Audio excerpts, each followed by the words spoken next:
Buenos días.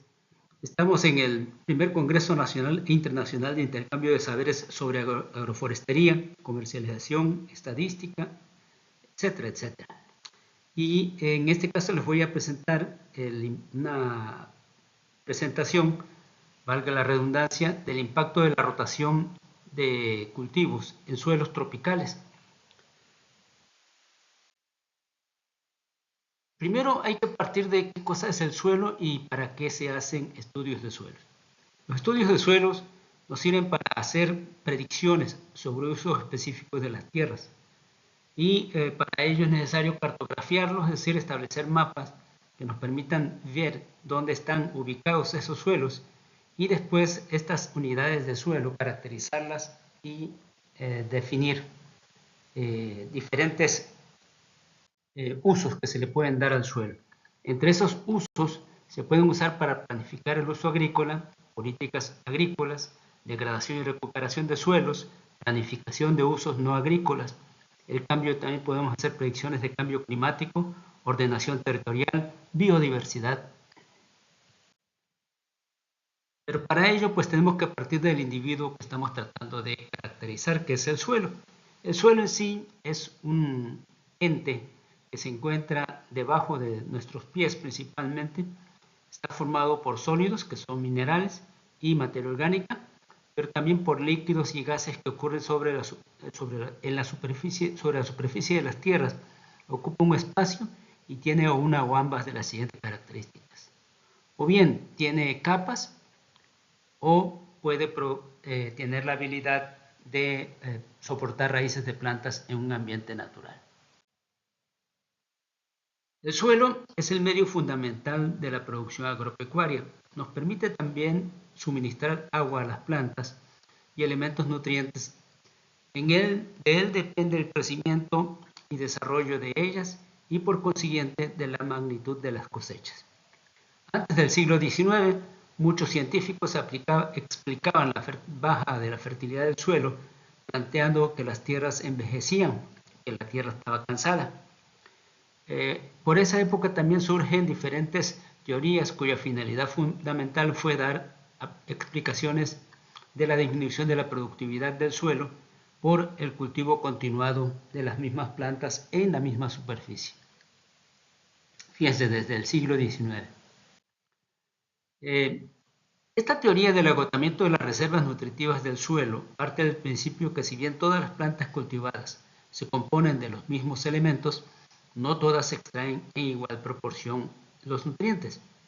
Ciertas plantas absorben más algunos elementos que otros, lo cual con el cultivo continuo de dichas especies agotan en desproporción determinados elementos del suelo.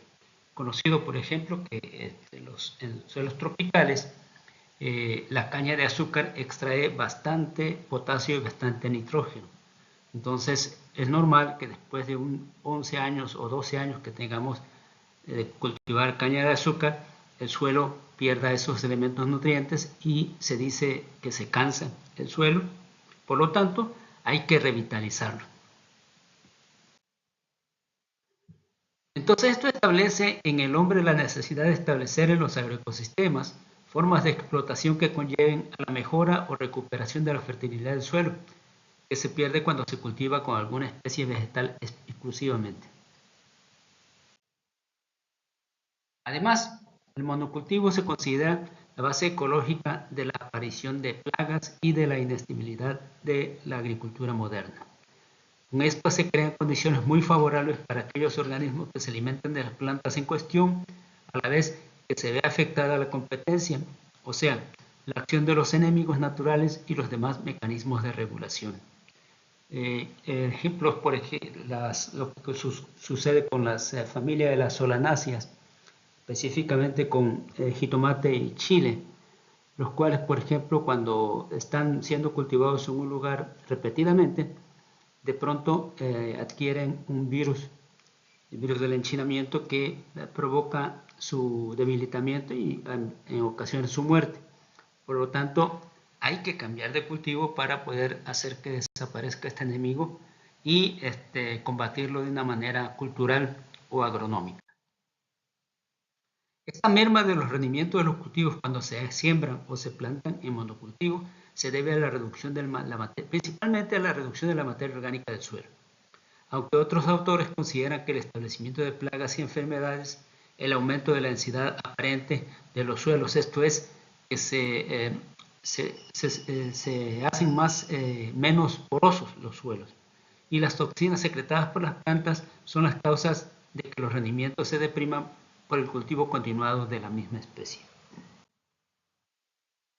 Tenemos entonces en este esquema, que si nosotros utilizamos continuamente un lugar, por ejemplo, para sembrar maíz, pues tendremos que se van a habilitar ciertas plagas, ciertas enfermedades que le dan a ese cultivo, y esto va a ser en detrimento de la productividad de ese cultivo. Y con el tiempo vamos a tener que cambiar de cultivo de una manera obligatoria, puesto que la productividad se nos baja completamente. Esto es cuando se usan monocultivos. Entonces, esta gran vulnerabilidad del sistema ecológico en regiones tropicales implica daños irreversibles cuando es manejado irracionalmente. Lo que se hace sentir especialmente cuando el suelo es usado de forma intensiva y continua. Esto está haciendo que crezca un peligro sobre el cual casi no se habla y constituye una silenciosa pero nada invisible amenaza. Se pueden presentar problemas de sequía, las enfermedades a veces lo enmascaran, pero a pesar de todo, allí es la crisis de la pérdida de la fertilidad del suelo, tanto mineral como orgánica. En la transición de la vegetación nativa hacia la agricultura, se hace necesaria la utilización racional de todos los métodos de estabilización ecológica, entre los cuales se encuentra la rotación de cultivos. Entonces, la adopción de sistemas conservacionistas de manejo de suelos, como los sistemas de cultivo de rotación y los sistemas agroforestales, se vienen presentando como una alternativa importante para contribuir a la fertilidad de los suelos. Hacemos aquí, por ejemplo, una comparación entre lo que sería un monocultivo y un sistema agroforestal. En los monocultivos nos vemos obligados casi necesariamente a usar pesticidas para poder controlar las plagas y las enfermedades que ocurren al cultivo. Y en el caso de los sistemas agroforestales, como se trata de no son rotación, sino más bien cultivar en el mismo lugar diferentes cultivos, se puede hacer control biológico en forma alterna. Esto provoca que el suelo cada vez tenga mejor calidad y mejor salud, y entonces esto hace que el agroecosistema que estamos manejando se mantenga durante mucho más tiempo que el caso de los monocultivos. La rotación de cultivos es la práctica de sembrar diferentes tipos de cultivos en la misma tierra en temporadas de cultivos secuenciales. Es una práctica que ayuda a evitar el agotamiento del suelo y a mantener su fertilidad. Entonces es ir cambiando el cultivo, ya sea dentro del año interanual, que serían las temporadas de lluvias, de nortes y secas, ir cambiando a otros cultivos que permitan diferenciar agroecológicamente el agroecosistema, y esto evite que se acumulen o crezcan ciertas plagas o ciertas enfermedades. La rotación de cultivos es una práctica básica de la agricultura ecológica, tanto por su efecto sobre la fertilidad del suelo como en el control de enfermedades y plagas de los cultivos. La gestión que se haga de las rotaciones debe tener por objetivo mantener un ambiente edáfico saludable y biológicamente activo, además de proporcionar las condiciones óptimas para el crecimiento vegetal. La práctica de las rotaciones, esto no es nuevo, esto se remonta a la antigüedad, a los orígenes de la agricultura, cuando después de una cosecha se hacían cultivos para incorporarlos al suelo antes del cultivo siguiente. Con el perfeccionamiento de las sucesiones aparecieron las rotaciones, que permiten mantener la fertilidad del suelo sin disminuir los rendimientos. Las rotaciones eran bianuales o trianuales dependiendo de la fertilidad del suelo, y se alternaban con un periodo de descanso que también se le llama periodo de barbecho. No se cultiva, se deja que crezcan las hierbas naturales. Y entonces estoy viendo en un esquema de rotación bienal o rotación trienal. Permite establecer diferentes cultivos hasta en diferentes parcelas. Dentro de las rotaciones clásicas que se usaron desde antes está la rotación de trigo, luego un periodo de barbecho en la parcela 1, luego por ejemplo otro periodo de descanso y nuevamente trigo en la parcela 2. Esto es cambiar de lugar el cultivo. Pero también se podrían emplear rotaciones de cultivos como es trigo, avena, luego descansar, nuevamente avena, descansar y luego trigo, barbecho, o sea, descanso, trigo y luego otro cultivo. Esto hace que la prevención de los desequilibrios en la composición del suelo sea fundamental a través de la rotación de cultivos. Los abonos verdes, las prácticas culturales y una visión completa de la fertilidad para conseguir paso a paso una mejor dependencia de los insumos externos. En esta línea, en los últimos años se han prohibido determinados agroquímicos considerados muy nocivos para el medio ambiente. Estas prohibiciones justifican más la recuperación y las mejores prácticas de técnicas como rotación de cultivos. Dentro de los consejos que le puede uno dar a los diseñadores de rotaciones, que son los productores, ustedes o los técnicos, las características de los cultivos que se suceden deben ser diferentes y complementarias. Es clásico, por ejemplo, la alternancia de gramíneas con leguminosas. ¿Por qué? Porque son complementarias. Las gramíneas absorben bastantes nutrientes y soportan mucho las plagas y enfermedades.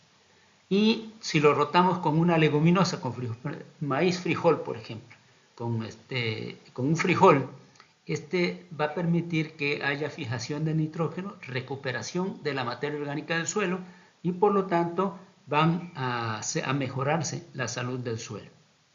Y esto puede ser dependiendo de los cultivos, de las diferentes partes aprovechables del cultivo. Si podemos aprovechar las hojas, la raíz, el cultivo como tal o los mejorantes del suelo, como el que les expliqué yo del frijol, que puede proporcionar mucho nitrógeno al suelo. Se recomienda que sean especies de diferentes familias botánicas. Se pueden añadir cultivos y abonos mejorantes que tienen efectos positivos sobre la fertilidad de suelos y la productividad. Y según la extracción de nutrientes y la generación de humus, alternar especies exigentes en nutrientes seguidas de otras que no lo son, o cultivos que generen humus en los restos de cosechas con otros que lo consumen. Se busca también que sean compatibles los sistemas radiculares, es decir, que sean sistemas radiculares diferentes. Esto porque evitar también la parte de competencia entre las especies. También se busca también que haya sensibilidad a las malas hierbas, es decir, que no sean tan sensibles las plantas que estemos utilizando para que esto no sea una problemática para la rotación que estamos planeando. Y es efectivo alternar ciclos productivos en diferentes estaciones del año y en el caso de los cultivos extensivos combinar los que son altamente competitivos con las malas hierbas que no lo son. Entonces es una parcela, por ejemplo, como la que estamos observando, donde estamos rotando la parte, por ejemplo, del cultivo verde con cultivos que ya están amarillos, para ejemplificar diferentes cultivos. Esto son 2 o 3 rotaciones por una misma finca. Esto, según el tipo de gestión, una rotación para los que son semi-extensivos y otra para cultivos intensivos. Una rotación específica para los de invernadero.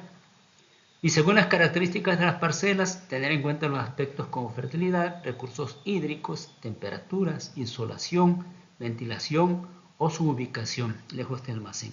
También es muy importante tomar en cuenta los tipos de suelo que se encuentran en la parcela, si son muy variados. Bueno, entonces se trata de agrupar especies diferentes con características similares, por ejemplo, plantas de hoja o plantas para fruto. La plantación se recomienda que sea escalonada y se recomienda también asociaciones de cultivos que permitan diversificar el cultivo. ¿Cuáles son las funciones de la rotación de cultivos? Es utilizar al máximo el potencial productivo del suelo, manteniendo y mejorando su fertilidad. Aprovechar plenamente el periodo vegetativo de los cultivos, garantizando la utilización de las mejores épocas de siembra. Evitar la multiplicación en masa de malezas, así como plagas y enfermedades de difícil control y disminuir drásticamente la densidad de los patógenos y, por lo tanto, no utilizar pesticidas. También se busca contribuir a la estabilidad de las cosechas, garantizar la plena eficiencia de medidas de intensificación para obtención de los mejores rendimientos en los cultivos, corresponder a las necesidades político-administrativas y de mano de obra de la sociedad. Es decir, no se trata de estar en contra de lo que se intente producir en cierto lugar. Es más, se trata de fortalecer esta idea. Ahorita, por ejemplo, ejemplos de prácticas agroecológicas que se han vuelto política para el gobierno es el caso de Sembrando Vida, en donde lo que se hace es biodiversificar la producción en cierta parcela para que esto sea más sustentable a largo tiempo. Dentro de los objetivos de la rotación de cultivos también es asegurar la distribución uniforme de trabajo durante todo el año, ampliar los periodos de utilización de maquinaria e implementos y disminuir la necesidad de inversión de capital, además de controlar la erosión en caso de que hayan parcelas que estén sobre lomas o lomeríos que tengan este problema. También va a conservar la humedad del suelo, disminuye la aplicación de insumos, abonos y pesticidas, mejora la utilización de los factores de producción en la agricultura y logra la estabilidad y hacer sostenible el agroecosistema. ¿Cómo diseñamos la rotación? Se diseña como un cierto número de años y una vez acabado el ciclo se vuelve a empezar. Es decir, si tenemos una parcela de, por ejemplo, 5 hectáreas, diseñamos para utilizar el año 1, el año 2, hasta el año 5, 6 y volvemos a comenzar la rotación. Aquí la alternancia en la distribución de los cultivos en el terreno es un indicador de la diversidad en un momento determinado. El terreno se divide en parcelas, en hojas de cultivo, en función de las parcelas y los años de rotación. Teóricamente, cada hoja tiene una superficie aproximada a las otras. Por ello, pasa la rotación completa y es una unidad fija a lo largo del tiempo. El número de años de la rotación debe coincidir con el número de hojas para poder tener siempre los mismos cultivos. Aquí le estamos llamando hojas a los diseños de las parcelas. La duración de la rotación es un aspecto importante. Cuando más dure la rotación, el terreno se debe dividir en más parcelas de cultivo y en menos superficie para cada una. Se puede, por ejemplo, hacer rotación de cultivos en 3 campos. 3 cultivos recientes se cultivan en secuencia durante 3 años. Por ejemplo, trigo primer año, soya segundo año, maíz tercer año. Ahora, ¿cuáles son los principales tipos de rotación de cultivos? El plan de rotación de un año se cultiva una variedad de cultivos en el mismo campo cada uno. Por ejemplo, cultivar trigo el primer año, seguido de soya, luego maíz, por último algodón.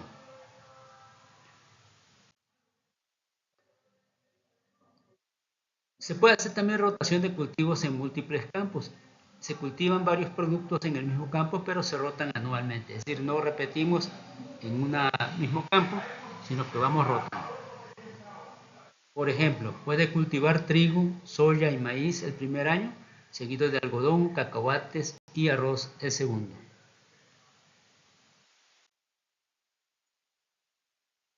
También cuando hacemos o establecemos pastoreo, se puede hacer rotación de las praderas. Y esto es tratar de que no agotar la fertilidad del suelo, que decrezca la productividad de las praderas, y esto también va a evitar erosión y fomentar el crecimiento de plantas beneficiosas. Y aquí el ganado puede servir como un agente crucial para la salud del suelo, ya que contribuye a la diversidad biológica y mejora la estructura del terreno. Algunos ejemplos de rotación de cultivo. El más clásico en México es el sistema de rotación de maíz y frijoles. Y se pone aquí frijoles porque pueden ser no nada más el frijol negro. Podemos utilizar el frijol de Castilla, el frijol mantequilla, diferentes frijoles que pueden nutrir a la familia y que también pueden permitir tener alternativas de comercialización. Este sistema de rotación entre maíz y frijoles es uno de los más comunes y efectivos en muchas regiones de México. El maíz como cultivo principal tiene un alto requerimiento de nitrógeno. Por otro lado, los frijoles con leguminosas que fijan nitrógeno en el suelo. Estas secuencias permiten establecer el equilibrio nutritivo del terreno. Este ejemplo de maíz y frijoles nos hace recordar el caso de la milpa en la zona maya, que es digamos, una tecnología heredada por nuestros ancestros, en los cuales no es en sí una rotación, sino lo que hacen ellos es diversificación de la parcela. La milpa como tal no es maíz, la milpa es maíz, calabaza, frijol. Son todos juntos, se establecen. Claro, pueden establecerse con tiempos distintos para poder hacer que, por ejemplo, crezca bien el frijol y no con la sombra del maíz baje su crecimiento. Entonces hay que considerar esto. Otros ejemplos de rotaciones que pueden hacerse: el maíz y el girasol. Alternar maíz con girasol no solo mejora la salud del suelo, sino que también optimiza el uso de recursos. El girasol, con su sistema radicular profundo, mejora la estructura del suelo y ayuda en la retención de agua. Esta rotación es útil para reducir la presión de plagas específicas que afectan en este caso, al maíz o al trigo. Avenas con leguminosas, o sea, más cereales con leguminosas. El uso de avenas como cultivos de cobertura antes de sembrar leguminosas contribuye a restaurar los nutrientes del suelo. La avena protege el terreno de la erosión, mientras que las leguminosas enriquecen el suelo con nitrógeno. Después, esta rotación es especialmente efectiva en suelos que requieren regeneración nutritiva. Y aquí también recuerdo el sistema de producción que se usa desde hace mucho tiempo en Tamaulipas de las Sabanas. Ellos rotan maíz con mucuna, que es una leguminosa de un rápido crecimiento. La mucuna en sí produce un frijol que se le llama Nescafé. Puede ser sustituto de café, por eso le llaman Nescafé, pero que normalmente también se le puede dar a los animales, los frijoles. Y todo lo que es el follaje se deja sobre el terreno, se roza, se deja sobre el terreno e inmediatamente se siembra el maíz. La leguminosa tarda 6 meses en producir, el maíz de 3 a 4 meses, y los rendimientos que están obteniendo estos compañeros de Tamaulipas están arriba de las 8 toneladas por hectárea de maíz, principalmente. Y se ha mantenido durante casi 30 años este sistema de rotación. Otros ejemplos de rotación de cultivos es la cosecha de raíces y cultivos verdes. Las raíces, en este caso, por ejemplo, la zanahoria, y alternar con cultivos verdes. La alternancia de cosechas de raíz como zanahorias y cultivos verdes como espinacas permiten una utilización más equilibrada de los nutrientes del suelo. Cada tipo de cultivo tiene diferentes necesidades alimenticias, lo que ayuda a mantener la fertilidad del suelo y a evitar el agotamiento de ciertos nutrientes. Bueno, ¿cómo influye la rotación de cultivos en la sostenibilidad? No es posible pensar que un ecosistema sea sostenible si no se considera como elemento esencial la explotación agrícola del suelo, la rotación de cultivos, tanto con fines económicos como para incorporar abonos verdes. Las alternancias anuales con los mismos cultivos conllevan a resultados satisfactorios. Los primeros años, pero en un periodo quizás de 5 años, se tornan sus efectos parecidos al monocultivo. Por lo que los agroecosistemas se deben explotar en sistemas de rotación que incluyan varias especies vegetales alternadas según los cultivos que le preceden. Por esta vía es que se logra mantener la fertilidad del suelo y la productividad de los cultivos por largos periodos, es decir, se logra la sustentabilidad o sostenibilidad. Esto es lo que nosotros vemos muchas veces en campo. Por ejemplo, consideremos que el señor que está ahí encima es un productor o es un técnico que se encuentra visitando un terreno en el que va a comenzar una explotación, un sistema de producción, pero no está viendo lo que hay debajo del suelo, lo que hay debajo del piso donde él está caminando. Pueden haber, como en el ejemplo que ya es extremo, diferentes tipos de suelos con potencialidades y con fertilidades diferentes. Si no conocemos esa diversidad, no vamos a poder establecer un sistema de rotación racional. Por lo tanto, es necesario conocer bien nuestro terreno. Se puede recurrir, por ejemplo, a barrenaciones, cuando podemos ver qué tipo de suelos tenemos. Y si ya los conocemos antes porque hicimos alguna excavación, mucho que mejor. Si tenemos un mapa de suelos como el que están viendo ahorita, en el cual estamos presentando el mapa de suelos del estado de Tabasco, en su actualización 2017, podemos saber que hay una diversidad de suelos en la cual podemos basar nuestra explotación racional del suelo. Y podemos saber dónde hay suelos más frágiles y dónde hay suelos más fértiles. Por ejemplo, si nosotros tenemos suelos como aprisoles, tenemos suelos como alisoles, son suelos muy frágiles, son muy ácidos, entonces tenemos que manejarlos con mucho más cuidado. Sin embargo, cuando tenemos fluvisoles o tenemos vertisoles, son suelos que tienen una buena fertilidad nativa debido a su formación, que es a partir de aluviones, aluviones recientes de los ríos, que ya están estables y que eso proporcionó una serie de minerales que aún ahora estamos aprovechando. Entonces, conocer nuestros suelos es la base para poder establecer un sistema de explotación digno que pueda conservarse a largo plazo.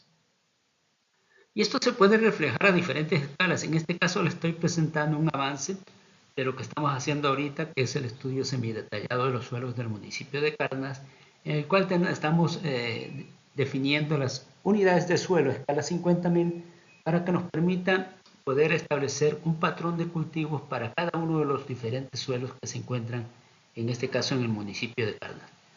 Entonces, si esto lo podemos llegar a aterrizar hasta nivel de parcela, pues eso es mucho que mejor. Desafortunadamente no tenemos esa capacidad todavía, pero sí a nivel municipal ya comenzamos y lo estamos haciendo actualmente. Este es otro ejemplo, es el municipio de Comalcalco, en el cual hicimos también un estudio semidetallado, escala 50.000, y a raíz del estudio, lo que estamos viendo aquí son las diferentes unidades de suelo que se encuentran en el municipio y calculamos los contenidos de carbono orgánico de los suelos para poder demostrar que los suelos están reteniendo, son sumideros de carbono orgánico, por lo tanto deben de recibir bonos por captura de carbono. Es otra forma de adquirir entradas por parte de nuestros cultivos o nuestros terrenos para tener mejores beneficios económicos. Si tenemos un inventario de suelos, podemos hacer deducciones como el cuadro que les estoy mostrando. Entonces podemos separar diferentes tipos de suelos por un determinado factor limitante, que es el que va a limitar la producción o el rendimiento o la productividad de los suelos. Por ejemplo, tenemos un factor limitante que es la reducción del hierro. Eso ocurre cuando hay situaciones donde hay anegamiento, aunque no sea permanente, pero sea anegamiento temporal. Eso ocurre en gleisoles e histosoles, son los grupos de suelos de Tabasco donde ocurre ese proceso. Si el proceso o factor limitante es la oxidación del hierro, que es todo lo contrario de la reducción, esto ocurre en suelos que tienen tendencia a estar sobre lomeríos y son acrisoles, feralsoles, plintosoles, lubisoles y cambisoles. Aquellos, por ejemplo, que tienen problemas de salinidad, que se encuentran cerca de las lagunas de Tabasco, son los solonchaks, y esos no se pueden cultivar normalmente con cultivos normales. Algunos suelos que tienen problemas de alcalinidad, esto es, demasiadas sales en el suelo de tipo carbonatadas, por ejemplo, y esto ocurre con los leptosoles y algunos cambisoles. Se puede tener problemas de acidez y toxicidad por aluminio en acrisoles, feralsoles, plintosoles, lubisoles y cambisoles. Y aquí vamos a requerir utilizar cultivos que soporten esta toxicidad por aluminio. O bien hacer encalados. En la práctica del encalado es una práctica excelente, pero cara. Entonces tenemos que pensar en adaptarnos a las condiciones del suelo. Suelos que tienen bajo contenido de materia orgánica y tienen fijación de fósforo, por ejemplo, acrisoles, feralsoles, plintosoles, lubisoles, cambisoles y arenosoles. Suelos con una capacidad de intercambio catiónico baja, esto es, tienen baja capacidad para absorber, para guardar nutrientes para los años posteriores, los arenosoles, los plintosoles y los acrisoles. Suelos con un porcentaje de saturación bajo, quiere decir que no son muy fértiles, son los acrisoles, plintosoles, feralsoles y cambisoles. Se puede tener suelos con deficiencias de micronutrientes en acrisoles, feralsoles, plintosoles, lubisoles, cambisoles y leptosoles, y específicamente deficiencia de potasio en acrisoles, lubisoles, arenosoles, plintosoles y cambisoles. Miren, a lo mejor no puedan llegar a observar este cuadro, pero se encuentra en una publicación que si a alguno de ustedes les gusta atenderla, si me lo mandan a mi correo, yo se los puedo proporcionar vía digital, una publicación digital. Estos son un cuadro donde se resumen los resultados que hicimos de los diferentes procesos de degradación que ocurren en los suelos de Tabasco. Está en la primera columna son las subunidades de suelo, en la segunda columna son el porcentaje de la pendiente, en el tercero es el rango de degradación o de erosión, y en el cuarto están desglosadas las prácticas para controlar, tanto agronómicas como de otro tipo, para controlar esos procesos degradativos.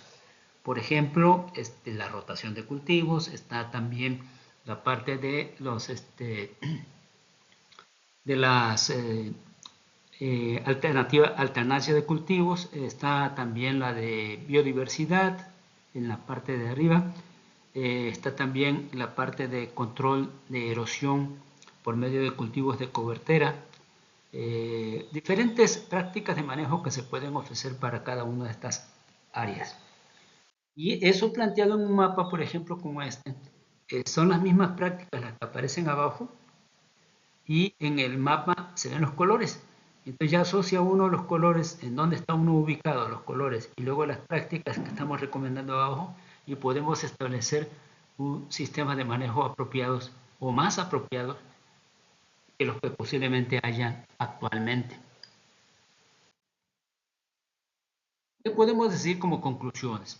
La rotación de cultivos es una herramienta importante para la agricultura sostenible y puede utilizarse de diversas formas para mejorar la salud del suelo de su explotación. Y a medida que evolucione nuestra comprensión de la agroecología, la rotación de cultivos desarrollará un papel aún más importante en la agricultura sostenible. Está de más decir que en los suelos tropicales se ha trabajado poco con los datos que podemos obtener de las rotaciones de cultivos. Por ello se enuncia más teóricamente que en la práctica. Sin embargo, les mencioné durante la plática diferentes ejemplos de las rotaciones que se tienen en Tabasco y en el trópico. Entonces, ya a nivel de conclusiones y recomendaciones, entonces el impacto de las plagas que puedan haber en nuestro cultivo las podemos reducir mediante la rotación. También para pequeños y grandes productores se pueden establecer diferentes sistemas rotacionales. Esto da perspectivas futuras y tecnológicas con innovaciones para control de plagas en forma natural y evitar el uso de pesticidas. Y esto sería mi presentación. Yo espero haberles dejado alguna espinita o alguna gusanito ahí que les ayude a plantearse preguntas y con gusto las resolvemos en el Inter. Muchas gracias. Mi nombre es David Jesús Palma López. Soy profesor investigador del Colegio de Posgraduados en Cárdenas, Tabasco, Campus Tabasco. Y estamos a sus órdenes. El Colegio de Posgraduados es una institución orgullosamente pública. Nuestro conocimiento o lo que generemos como conocimiento está a disponibilidad de los productores que así lo requieran. Entonces, en un momento dado, si ustedes quieren tener información sobre ciertos aspectos, con gusto los esperamos por allá en Cárdenas, Tabasco. Muchas gracias.